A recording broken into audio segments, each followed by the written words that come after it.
કેમ છો મિત્રો? આજે આપણે જોઈશું જ્ઞાન સહાયક માધ્યમિક અને ઉચ્ચતર માધ્યમિકમાં કઈ રીતે તમારે ફોર્મ ભરવું.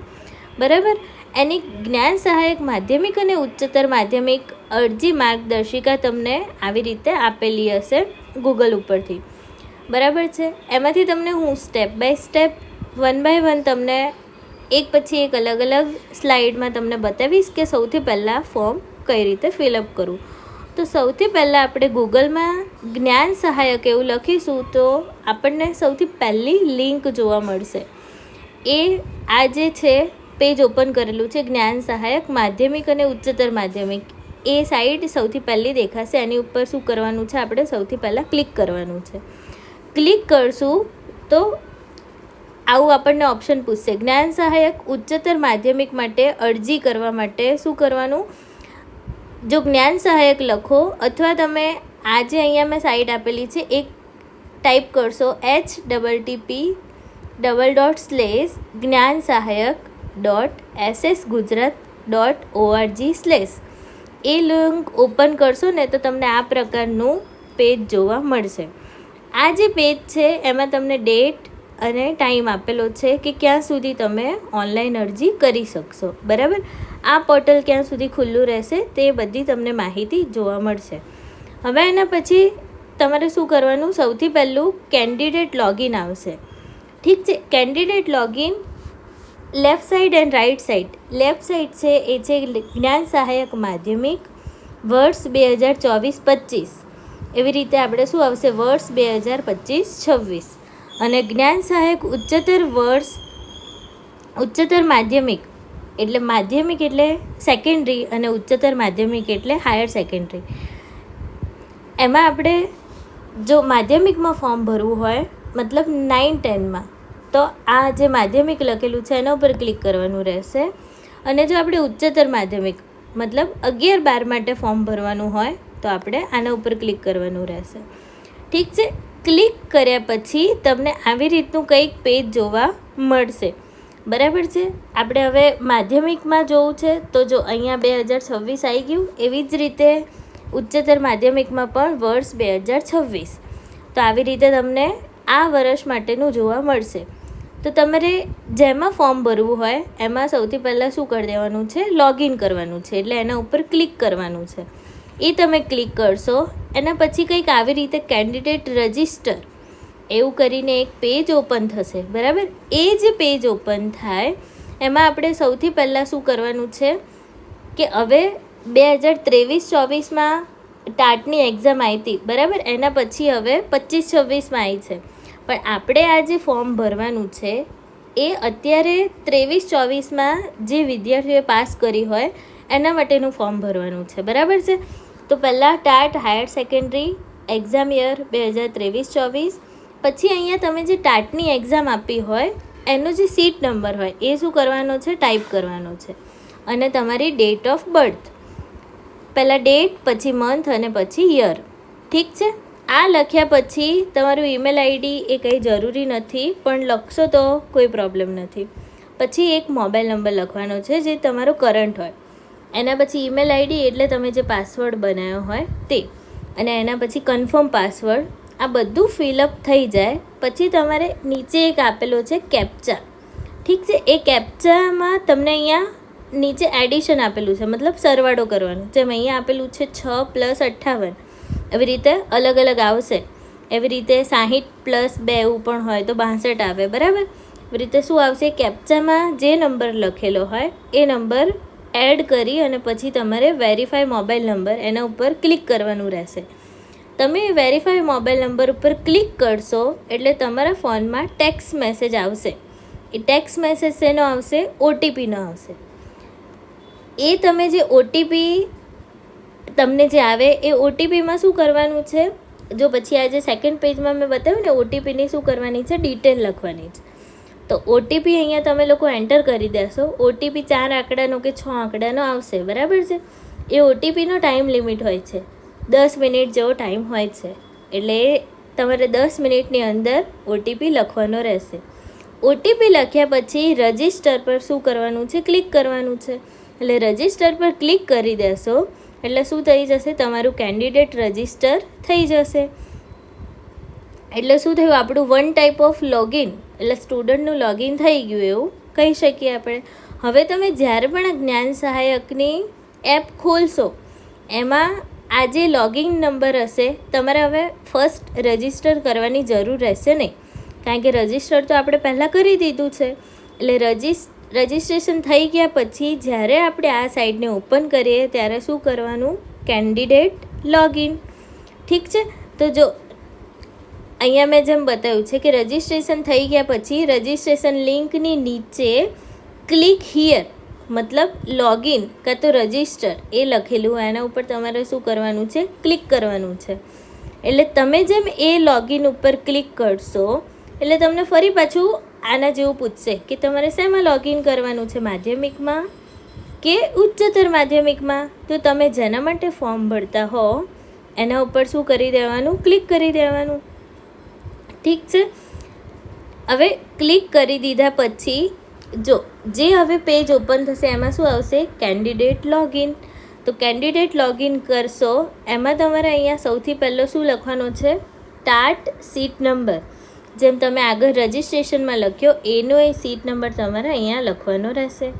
પછી છે ડેટ ઓફ બર્થ, તો એમાં પણ ડે, મંથ અને યર એ પ્રમાણે. પછી ટાટ હાયર સેકન્ડરી કાં તો ટાટ સેકન્ડરી, એક્ઝામ યર શું આવશે, 2023-24. અને એના પછી અહીંયા જે પાસવર્ડ આવે ને એ પાસવર્ડ તમારે બનાવવાનો રહેશે, નહીં તો ઉપર જે રજિસ્ટ્રેશનમાં બનાવ્યો હોય એનો એ પાસવર્ડ શું કરી દેવાનો, લખી દેવાનો. પાસવર્ડ હંમેશા યાદ રાખવાનો કે એક જ રાખવાનો, જો અલગ અલગ પાસવર્ડ રાખશો તો તમે ભૂલી જશો, તો આ પછી લોગિન છે ને થશે નહીં. એટલે શું કરવાનું, પાસવર્ડ કોઈ બી એક જ રાખવાનો. એના પછી ફરીથી આવે છે કેપ્ચા, તો એ જે કેપ્ચા આવે છે એમાં પણ શું કરવાનું, અહીંયા એડિશન મતલબ પ્લસ કરવાનું. જેમ અહીંયા આપેલું છે 6 + 2 = 8. અને ફરીથી તમારે અહીંયા શું કરવાનું રહેશે, લોગિન ઉપર ક્લિક કરવાનું રહેશે. એટલે તમે આ જે લોગિન ઉપર ક્લિક કરશો ત્યારે શું થશે, આ રીતનું કંઈક એક ફોર્મ ઓપન થશે. હવે આ જે ફોર્મ ઓપન થશે ને એમાં તમારે આની પહેલાં જે ટાટ આપેલી છે એ બધી માહિતી તમને અહીંયા મળી જશે. જેમ તમારો સીટ નંબર આવી જશે, તમે ટાટમાં કેટલા માર્ક્સ મેળવ્યા તે આવી જશે, તમારો સબ્જેક્ટ કયો હતો, ડેટ ઓફ બર્થ કઈ હતી, તમારું નામ શું હતું, application reference number, merit number કયો હતો, પછી 2023-24ની ટાટની એક્ઝામ આપી હતી એટલે, પછી મીડિયમ તો ગુજરાતી આવી જશે, જેન્ડર આવશે ફિમેલ કાં તો મેલ, બરાબર. આ પ્રમાણે શું થશે અને તમારા ફોટાવાળું આ પેજ ઓપન થઈ જશે, એમાં તમારી બધી માહિતી હશે. એ જોયા પછી તમને ડેશબોર્ડ ઉપર છે ને આવી રીતે બે અલગ અલગ પ્રકારના ફોર્મ દેખાશે. જેમ સૌથી પહેલાં આવે છે એપ્લિકેશન ફોર્મ અને સેકન્ડ છે અપલોડ ડોક્યુમેન્ટ. તો જે હવે આ તો આપણી બધી માહિતી આપણે ચેક કરી લીધી, ડન કે બધું બરાબર છે, કારણ કે એ બધું ઓલરેડી તમે તમારો સીટ નંબર નાખશો ને એટલે આ બધું આવી જ જશે એની જાતે. એના પછી સૌથી પહેલું આપણે ક્લિક કરવાનું રહેશે. લોગિન થઈ ગયા પછી આપણે ઉમેદવારની બેઝિક માહિતી જોવા મળી જાય, એના પછી શું કરવાનું, એપ્લિકેશન ફોર્મ દેખાય છે એ એપ્લિકેશન ફોર્મની ઉપર ક્લિક કરી દેવાનું રહેશે. હવે જે એપ્લિકેશન ફોર્મની ઉપર આપણે ક્લિક કરી દઈએ, ઠીક છે, એટલે તમને બધું તમારું, સપોઝ આપણે સાયન્સના કેન્ડિડેટ હોય તો BSc, MSc, B.Ed, M.Ed બરાબર જો કરેલું હોય તો એવી રીતે બધી છે ને એજ્યુકેશનની માહિતી આપણે શું કરવાની છે, આમાં ફિલઅપ કરવાની છે. અને બીજું એક એવું છે કે તમને આમાં છે ને લાલ કલરની ફૂદડી, એટલે આવી રીતે ફૂદડી દેખાશે અમુક જે તમારે ફિલઅપ કરવાનું હોય ને એની ઉપર. તો એ જે ફૂદડી દેખાય એનો મતલબ કે એ તમારે શું છે, ફરજિયાત ફિલઅપ કરવાનું રહેશે, એટલે ફરજિયાત ભરવાનું છે. જો હવે સૌથી પહેલું આપણે જોઈએ તો આ જે પેજ છે એમાં શું છે, જ્ઞાન સહાયક ઉચ્ચતર માધ્યમિક, એટલે આ શેના માટેનું છે, ઉચ્ચતર માધ્યમિક એટલે 11-12 માટેનું છે. ઠીક છે, તો આમાં પણ જો સૌથી પહેલું આપણે શેના માટે અપ્લાઈડ કરવાનું છે એ છે. પછી ડેટ ઓફ બર્થ તો એ આપણી નાખી દેવાની. એક્ઝામનું મીડિયમ તમે ઇંગ્લિશ મીડિયમમાં આપી છે કે ગુજરાતી મીડિયમમાં, પછી તમારો સબ્જેક્ટ કયો છે, પછી ટાટ હાયર સેકન્ડરીનો સીટ નંબર કયો હતો, એમાં કેટલા માર્ક્સ મેળવ્યા, પછી એક્ઝામ તો 2023-24, એપ્લિકેશન રેફરન્સ નંબર. આ પ્રકારનું પણ શું થઈ જશે, એપ્લિકેશન ફોર્મ પર ક્લિક કર્યા બાદ ઉમેદવારે આપેલ ટાટ પરીક્ષાની વિગતો અહીંયા તમને જોવા મળી જશે. જેમ હાયર સેકન્ડરીમાં સપોઝ 138 માર્ક્સ આવ્યા છે, તો જો અહીંયા ઓટોમેટિકલ શું થશે, 138 માર્ક્સ આવી જશે. અને એની સાથે ઉમેદવારનો ફોટો, મતલબ તમે જ એ વખતે જે ફોટો અપલોડ કર્યો હોય તે અને તમારી સાઇન, એ બંને પણ તમને શું કરશે, જોવા મળશે અહીંયા તમને લોકોને. ઠીક છે. હવે એના પછી આપણે જોઈએ તો શું આવશે, એપ્લિકેશન ફોર્મમાં ફર્સ્ટ સ્ટેપ આપણું જે બધું ટાટ રિલેટેડ હોય એ બધું આપણને જોવા મળશે. એના પછી આવે છે શૈક્ષણિક લાયકાતની વિગતો. તો આપણે જે શૈક્ષણિક લાયકાત છે એ બધી શું કરવાની છે, અહીંયા સ્ટેપ બાય સ્ટેપ બધી વિગતો ભરવાની છે. એમાં સૌથી પહેલું આવે છે કોમ્પ્યુટર ક્વોલિફિકેશન. તો ઓલવેઝ જે કોમ્પ્યુટર ક્વોલિફિકેશન છે ને એમાં શું કરવાનું રહેશે, આપણે યસ જ કરવાનું છે. કારણ કે અહીંયા જો રેડ કલરની ફૂદડી દેખાશે એટલે તમારે આ કમ્પલસરી યસ કાં તો નો. હવે આપણે જેમ 10th, 11th, 12th એ બધામાં છે ને કોમ્પ્યુટર સબ્જેક્ટ હોય જ છે. ઠીક છે. એટલે આપણે શું કરી દેવાનું, આના ઉપર યસ જ કરી દેવાનું. એના પછી છે એકેડેમિક ગ્રેજ્યુએશન ક્વોલિફિકેશન, મતલબ જેમ BSc છે, બરાબર, BCom છે, એવી રીતે જે ગ્રેજ્યુએશન કર્યું હોય 3 વર્ષનું 12th પછી એની વિગત નાખવાની રહેશે. જેમ જો અહીંયા આપેલું છે એક્ઝામ્પલ તરીકે ક્વોલિફિકેશન, તો અહીંયા લખેલું છે BA, તો એનો સબ્જેક્ટ છે ગુજરાતી. પછી સ્ટેટ છે ગુજરાતી, કઈ યુનિવર્સિટીમાંથી પાસ કર્યું છે, તો doctor Baba Saheb Ambedkar open university. Study type તો ડિસ્ટન્સ. હવે જો અહીંયા સ્ટડી ટાઈપ આપેલું છે ને એમાં તમને લોકોને ડિસ્ટન્સ આપેલું છે. ઠીક છે. તો ડિસ્ટન્સની જગ્યાએ એક તો આવશે રેગ્યુલર, સેકન્ડ આવશે એક્સટર્નલ અને થર્ડ આવશે ડિસ્ટન્સ. હવે મોસ્ટલી અમુક સ્ટુડન્ટ હોય ને રેગ્યુલરમાં કરતા હોય છે, તો એમ તમારે રેગ્યુલરમાં ક્લિક કરવાનું રહેશે.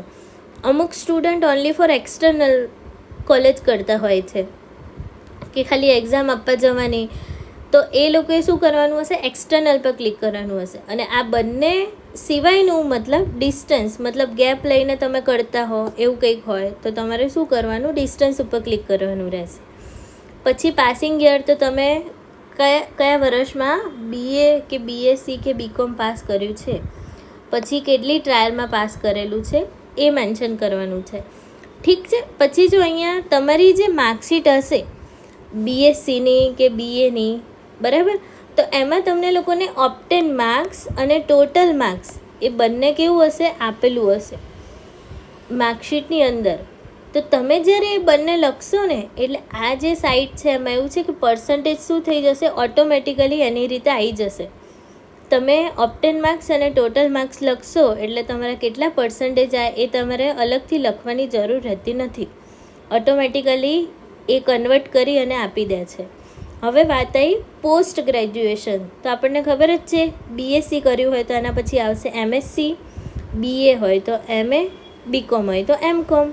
તો આપણે શું કરવાનું, માસ્ટરની ક્વોલિફિકેશન નાખવાની છે. તો ક્વોલિફિકેશનમાં સૌથી પહેલાં અહીંયા MA છે, પછી સબ્જેક્ટ તો એ પણ ગુજરાતી છે, સ્ટેટ તો ગુજરાત, યુનિવર્સિટીનું નામ તો doctor Baba Saheb Ambedkar open university, study type તો એ પણ અહીંયા પણ શું છે, ડિસ્ટન્સ. એના પછી નેક્સ્ટ, હવે આપણને પાસિંગ યર પૂછ્યું છે તો ઓલવેઝ શું કરવાનું, લાસ્ટ જે પોસ્ટ ગ્રેજ્યુએશન હોય, મતલબ 4th સેમની જે માર્કશીટ હોય ને એમાં જે યર લખેલું હોય ને એ જ લખવાનું, સ્ટાર્ટિંગવાળું લખવાનું આવતું નથી. કારણ કે જો તમે સ્ટાર્ટિંગનું લખશો તો એ તો શું થઈ ગયું, ગ્રેજ્યુએશન ક્વોલિફિકેશનમાં આવી ગયું.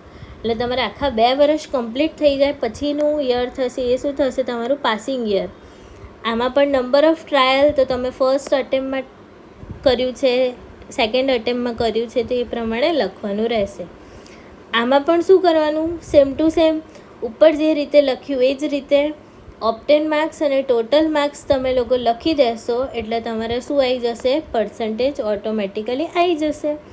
આ થઈ ગઈ આપણી બેચરલ અને પોસ્ટર મતલબ પોસ્ટ ગ્રેજ્યુએશનની માહિતી. ઠીક છે. તો આના પછી આપણે આવે છે જિલ્લા પસંદગી દર્શાવવાની છે. એટલે સપોઝ અમદાવાદમાં રહેતા હોય તો અમદાવાદ સિટી અને અમદાવાદ રૂરલ એવી રીતે બંને અલગ અલગ છે. પછી અમરેલી, આણંદ, અરવલ્લી એવી રીતે અહીંયા છે ને તમારે સિક્વન્સમાં આવશે. જેમ આલ્ફાબેટિકલી હોય ABCD એવી રીતે અહીંયા તમારું આખું શું હશે, સિક્વન્સમાં હશે. તો એ આપણે જોઈ લેવાનું કે આપણે કયા ડિસ્ટ્રિક્ટમાં આવીએ છીએ. પછી આમાં પણ જો અહીંયા કોમ્પ્યુટર ક્વોલિફિકેશન છે તો એમાં તો મેં તમને લોકોને શું કીધું, હંમેશા શું કરવાનું, યસ જ કરવાનું હશે. પછી એકેડેમિક ગ્રેજ્યુએશન ક્વોલિફિકેશન. તો હવે એકેડેમિક ગ્રેજ્યુએશન ક્વોલિફિકેશન એટલે શું થયું, આનો મતલબ B.Ed થયો. ઠીક છે, તો અહીંયા શું લખવાનું, ક્વોલિફિકેશનમાં B.Ed, એના પછી B.Edમાં તમારો કયો સબ્જેક્ટ હતો એ લખશો. એના પછી તમારે કઈ કોલેજમાંથી કર્યું છે એ બધું આવશે, મતલબ યુનિવર્સિટીનું નામ આવશે. ઠીક છે, એના પછી તમારે શું આવશે, રેગ્યુલર કર્યું છે કે કઈ રીતે ડિસ્ટન્સ લઈને કર્યું છે. એના પછી અહીંયા પણ પાસિંગ યર અને કેટલી અટેમ્પમાં કમ્પ્લીટ કર્યું છે, મતલબ કેટલી ટ્રાયલમાં, એ આવશે. બરાબર. આના પછી પણ તમારે શું કરવાનું, જેમ આપણે BSc અને MSc ઉપર જોયું, BA MA, એવી રીતે અહીંયા તમારે B.Edના પણ શું કરવાના છે, માર્ક્સ લખવાના છે, ઓપ્ટેન માર્ક્સ અને ટોટલ માર્ક્સ. તો એના ઉપરથી તમને શું થઈ જશે, તમારું આવી જશે આખું મેરિટ. બરાબર. જો હવે એના પછી અહીંયા ઉમેદવારે જે જિલ્લામાં જ્ઞાન સહાયક તરીકે અરજી કરવા ઈચ્છે, એટલે તમે જે જગ્યાએ અરજી કરવા માટે માંગતા હોય, બરાબર, ધારો કે અમદાવાદમાં કરવી છે કે બીજા કોઈ સિટીમાં કરવી છે, તો તમારે એ જિલ્લો પસંદ કરવાનો રહેશે. બરાબર. તમે જે જગ્યાએ જોબ કરવા માંગતા હોય એ ઉમેદવાર કોઈ એક જ જિલ્લો પસંદ કરી શકશે. એટલે તમને અહીંયા બહુ બધા જિલ્લા આપેલા હશે, પણ તમે તેમાંથી કોઈ બી એક જ પાસ કરી શકશો. મતલબ કોઈ બી એક જ ની તમને રિક્વાયરમેન્ટ આપે છે, તમે એકથી વધારે નથી ફિલઅપ કરી શકતા. જિલ્લાની મેરિટ યાદીમાં સમાવેશ કરવામાં આવશે અને એ જિલ્લામાં જેટલી જગ્યા હશે એ પ્રમાણે તમને શું થશે, મેરિટ યાદીમાં તમારું નામ આવશે. એના પછી જો તમે એક વખત આજે ફોર્મ ભરો ત્યારે જિલ્લા પસંદગીમાં શું કરવાનું છે, ખાસ ધ્યાન રાખવાનું છે કે તમે એક વખત ધારો કે અમદાવાદ સિટી ભરી દીધું, પછી તમને એવું થયું ના અમદાવાદ સિટીમાં તો ધારો કે જગ્યા નહીં હોય, મારે અમદાવાદ રૂરલ કરવું છે, તો તમે એવું નહીં કરી શકો. બરાબર છે. કારણ કે તમે એક વખત જેમાં ફોર્મ ફિલઅપ કર્યું જે જિલ્લામાં, એ જ જિલ્લામાં તમારે શું કરવું પડશે, રાખવું પડશે. પછી જેમ જો પ્રથમ વિકલ્પમાં પસંદ કરેલ જિલ્લાની ડોક્યુમેન્ટ વેરિફિકેશન અને સાડા ફાળવણી પ્રક્રિયા બાદ જ જિલ્લો ફેરબદલ થઈ શકશે. એટલે જો ડોક્યુમેન્ટ વેરિફિકેશન પણ થઈ જાય, સાડા પણ તમને ફાળવી દેવામાં આવે, પછી જો જગ્યા ખાલી હોય તમારે જે જિલ્લામાં જવું છે તે જિલ્લામાં, તો એ લોકો વિચારી શકે કે ભાઈ અહીંયા વેકેન્સી છે તો તમને લોકોને ટ્રાન્સફર કરી આપે. બરાબર છે. અધરવાઇઝ તમે જે સૌથી પહેલું જે નાખ્યું હશે એ તમારી શું રહેશે, ફર્સ્ટ પ્રાયોરિટી રહેશે. એટલે તમે કંઈ બદલવાની મગજમારી ના કરી શકો, કારણ કે આપણે ફોર્મમાં જે રાખ્યું હોય એ ત્યાં જ આપણને મળશે. એના પછી વ્યાવસાયિક લાયકાતની વિગતો. જો હવે સપોઝ આપણે ઉપર B.Ed લખી નાખ્યું, બરાબર, હવે અહીંયા છે પ્રોફેશનલ ગ્રેજ્યુએશન ક્વોલિફિકેશન. તો જો ઉપર તમે B.Ed લખી નાખ્યું તો આ કરવાની જરૂર નથી. અધરવાઇઝ ઉપરમાં તમારે બાકી હોય BA MA કર્યા પછી, તો આ જે આવે છે એમાં તમારે આખું ફિલઅપ કરવાનું છે. જેમ ક્વોલિફિકેશન, તો અહીંયા શું આવશે, B.Ed. જો આમાં હવે આપણને બધાને ખબર છે કે જે B.Ed હોય ને એ ઓલવેઝ કેવું હોય, કોઈ બી 2 મેથડથી કરી શકાય. જેમ મેથ્સ સાયન્સ હોય તો મેથ્સ સાયન્સ, પછી ગુજરાતી સોશિયલ સાયન્સ એટલે ગુજરાતી SS, એવી રીતે શું કરવાનું, 2 અલગ અલગ મેથડ હોય છે. તો મેથડ 1 એમાં તમારો મેઇન સબ્જેક્ટ હોવો જોઈએ અને મેથડ 2 એમાં તમારો સેકન્ડ તમે જે સબ્જેક્ટ પસંદ કર્યો છે એ હોવો જોઈએ. એના પછી છે યુનિવર્સિટીનું નામ. તો તમે કઈ યુનિવર્સિટીમાંથી B.Ed પાસ આઉટ કર્યું એ લખવાનું છે. પછી કયા સ્ટેટમાં છે, અહીંયા તમારે કોલેજનું નામ બતાવવું પડશે, ખાસ ધ્યાન રાખજો. BSc MSc કે BA MAમાં બતાવવાની જરૂર નથી, પણ જ્યારે તમે B.Edનું ઇન્ફોર્મેશન આપો છો ત્યારે તમારે કોલેજનું નામ કમ્પલસરી બતાવવાનું રહેશે. બરાબર. એના પછી શું છે, પાસિંગ યર. તો તમે ક્યારે પાસ કર્યું એ પાસિંગ યર આવી ગયું. બરાબર.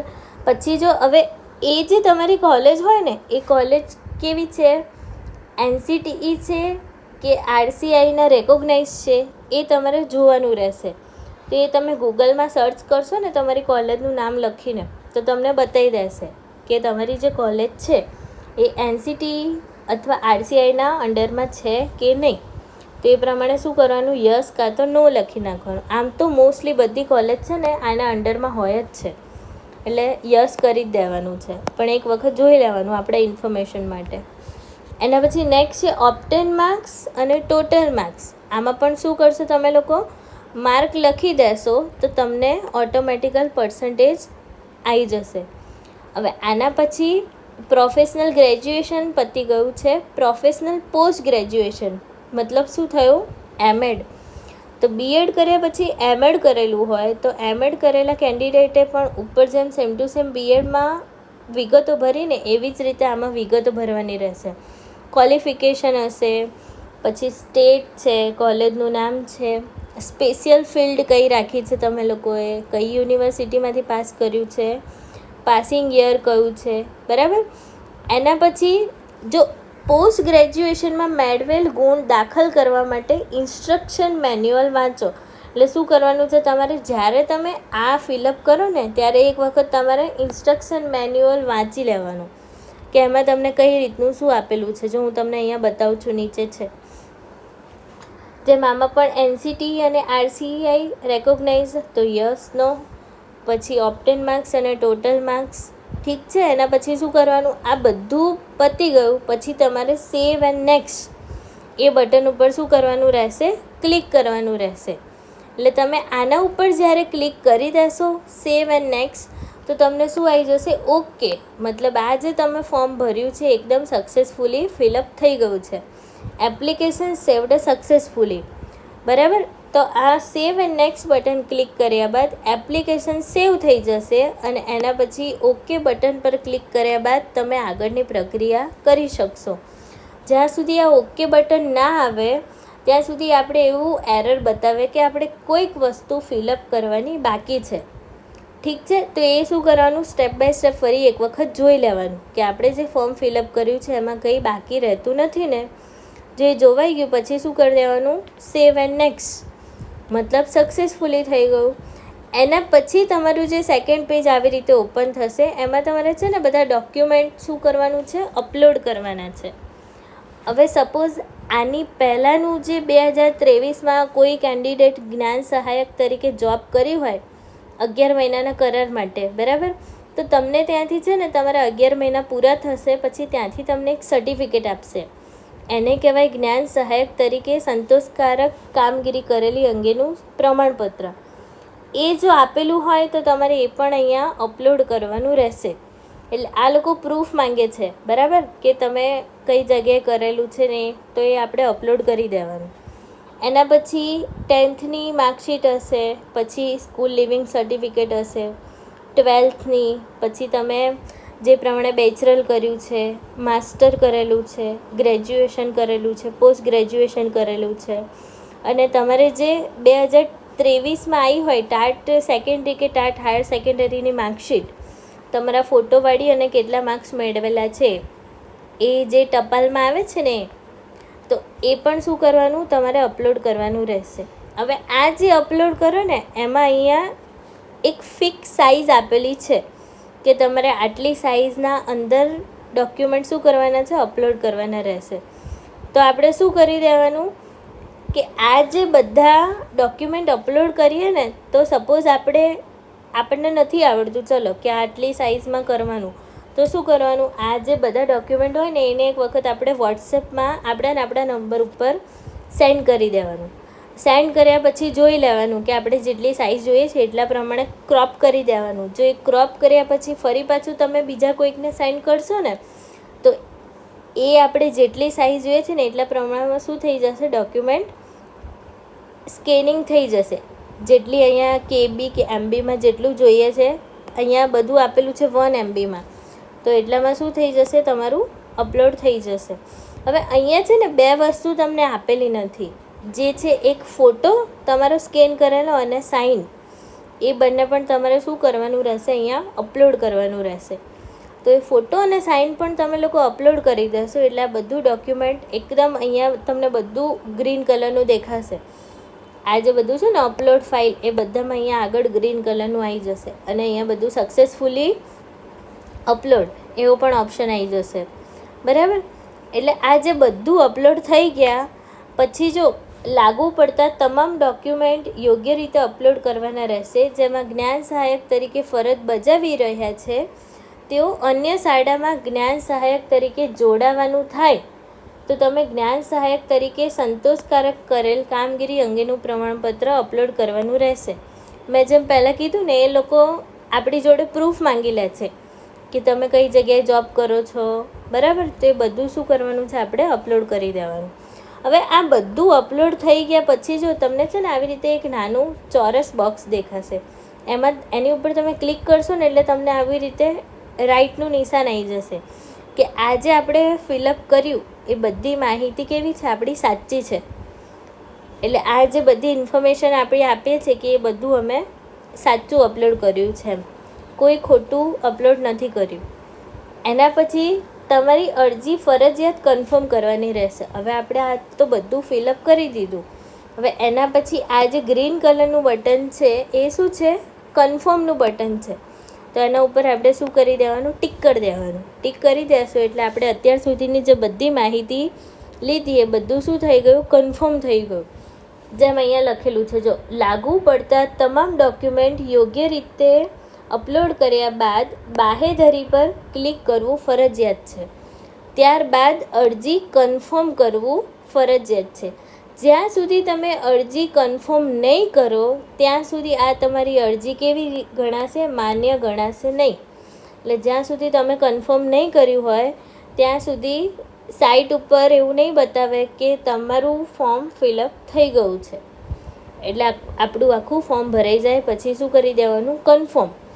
તો આપણે કન્ફર્મ કરશો ને તો તમે આ જે બધી માહિતી નાખીને બધી માહિતીના રિલેટેડ છે ને એક આવી રીતે આખું ફોર્મ ભરેલું તમારું દેખાશે કે તમે શેના માટે અપ્લાઇડ કર્યું છે, તમારો સીટ નંબર કયો છે, ડેટ ઓફ બર્થ કઈ છે, સબ્જેક્ટ કયો છે, તમે ટોટલ ટાટમાં કેટલા માર્ક્સ મેળવ્યા છે, તમારું મીડિયમ કયું છે, નામ, જેન્ડર.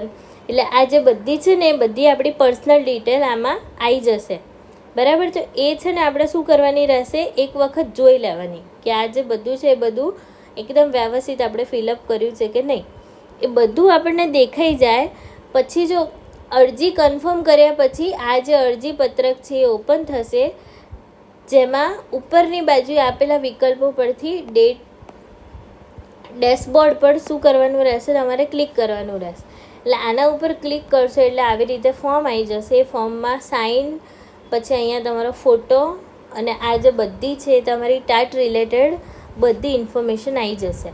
એના પછી શું કરવાનું, આપણે પ્રિન્ટ એપ્લિકેશન, એટલે આના ઉપર ક્લિક કરી દેવાનું. એટલે આપણે જે ફોર્મ ભર્યું છે એ બધું પ્રિન્ટઆઉટ નીકળી જશે. જો ડેશબોર્ડ પર ક્લિક કર્યા બાદ પ્રિન્ટ એપ્લિકેશન બટન પર જોવા મળશે, પ્રિન્ટ એપ્લિકેશન બટન તમને લોકોને જોવા મળશે. એના ઉપર ક્લિક કરશો એટલે એપ્લિકેશન ફોર્મ શું થઈ જશે, તમારું ઓટોમેટિકલ ડાઉનલોડ થઈ જશે. અને એના પછી અરજી ફોર્મ ડાઉનલોડ કરી શકશો અને એની પ્રિન્ટ પણ આપણી જોડે રાખવાની રહેશે. કારણ કે સપોઝ આપણને કોઈ બી સ્કૂલ અલોટ થઈ, બરાબર, તો સૌથી પહેલું ત્યાં છે ને આ એપ્લિકેશન ફોર્મ એ લોકો માંગે છે કે તમે એપ્લિકેશન ફોર્મ કઈ રીતે ભરેલું હતું, તો એ લોકોને જોવા માટે જોઈશે, વેરિફિકેશન માટે.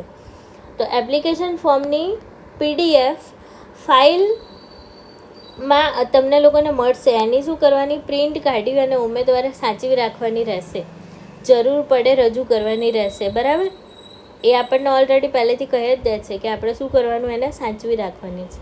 અને તમે આખું જે ફોર્મ ભરેલું છે એ એપ્લિકેશનનો અહીંયા તમને એક નમૂનો આપેલો છે કે તમને આવી રીતે તમારો ફોટો, પછી તમારી બધી માહિતી એ બધું શું થઈ જશે, મળી જશે. મતલબ આખું તમે જે ફોર્મ ભરેલું છે એ આખા ફોર્મની માહિતી તમને આજે 1 કે 2 પેજમાં તમારી બધી ડિટેલ આવી જશે.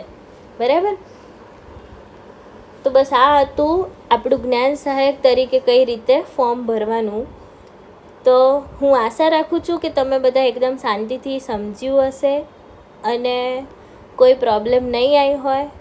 બરાબર, આ પ્રમાણે જોઈ અને સ્ટેપ બાય સ્ટેપ ફોર્મ ભરજો તો તમને કોઈ તકલીફ નહીં પડે. Thank you for watching. હવે આપણે મળીશું નેક્સ્ટ જે પ્રમાણે મેરિટ આવે છે, કઈ રીતે સ્કૂલ પસંદગી કરવાની આવશે, એ બધા વિડીયો હું તમને લોકોને આમાં અપલોડ કરતા રહીશ. તમે લોકો જોઈ શકો છો. બરાબર છે. Thank you. મળીએ પછી. આવજો.